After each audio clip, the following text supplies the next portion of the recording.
Magandang araw. Pinas Weather, para sa pinaka-latest update sa mga ulat sa panahon sa ating bansa. Ang binabantayang sama ng panahon na si Bagyong Uwan ay namataan sa layong 575 kilometers east of Catarman, Samar.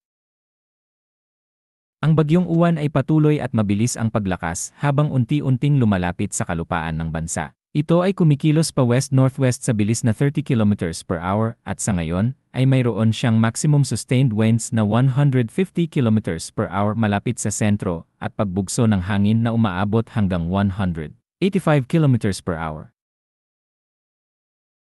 Itinaas na ang Tropical Cyclone Wind Signal number 3 sa Catanduanes at sa silangang bahagi ng Camarines Sur, silangang bahagi ng Albay, hilagang silangang bahagi ng Sorsogon, at hilagang silangang bahagi ng Northern Samar. Nakataas naman ang Tropical Cyclone Wind Signal number 2 sa klaw nito ang silangang bahagi ng mainland Cagayan, Isabela, Quirino, Nueva Vizcaya, Aurora, Nueva Ecija, Bulacan, Metro Manila, Rizal, Laguna, Quezon, Marinduque, Camarines Norte, natitirang bahagi ng Camarines Sur, natitirang bahagi ng Albay, natitirang bahagi ng Sorsogon, natitirang bahagi ng Northern Samar, hilagang bahagi ng Samar at hilagang bahagi ng Eastern Samar.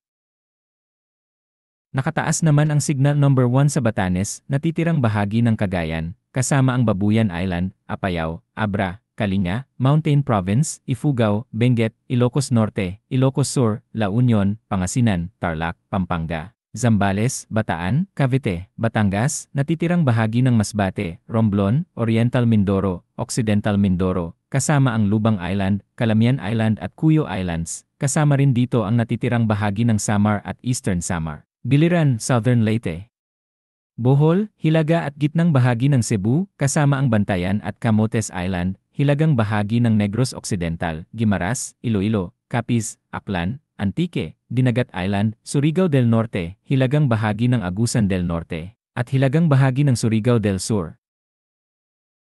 Update din tayo sa latest heavy rainfall outlook na inilabas ng Pag-asa ngayong hapon hanggang bukas. Inaasahang lalakas ang ulan habang mas lumalapit ang Bagyong Uwan at may tinatayang higit sa 200 mm na buhos ng ulan ang mararanasan. Sa Camarines Norte, Camarines Sur, Catanduanes, Albay, Sorsogon at Northern Samar pinag-ingat ang mga nasa nabanggit na lugar dahil mataas ang tsansa ng pagguho at pagbaha sa mga nasabi lugar.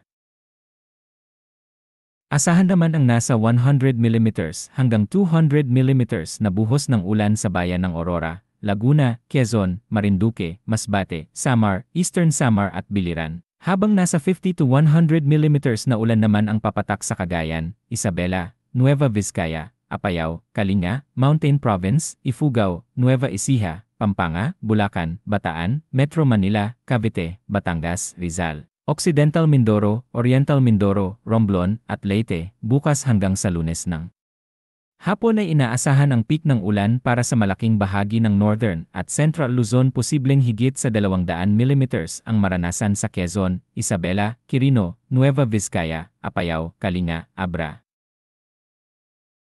Mountain Province, Ifugao, Benguet, Ilocos Sur, La Union, Pangasinan, Aurora, Nueva Ecija, Tarlac at Zambales. Sa mga rehiyong ito mataas ang banta ng pag-apaw ng ilog, pagguho ng lupa at pagbagsak ng bato, lalo na sa mga kalsada na nasa tabing bundok. Ang Bagyong Uwan ay tumatahak pa rin ng pa-northwest-north at inaasahan pa rin magla-landfall ito sa Isabela at Aurora sa linggo ng gabi. Subalit malaki pa rin ang tsansa na magbago ang direksyon ng bagyo at maaring ito ay mag-landfall sa Central Luzon. Mataas ang tsansa na umabot sa Super Typhoon category si Bagyong Uwan ngayong gabi o bukas ng umaga. Ang mga baybayin ay asahang magiging maalon at mapanganib sa mga sasakyang pandagat. Ang karagatan sa silangan at hilagang seaboards, malaki ang tsansa ng storm surge o daluyong lalo na sa kahabaan ng east coast ng Luzon. Manatiling alerto at laging handa, palaging ugaliing sumubaybay sa lagay ng panahon.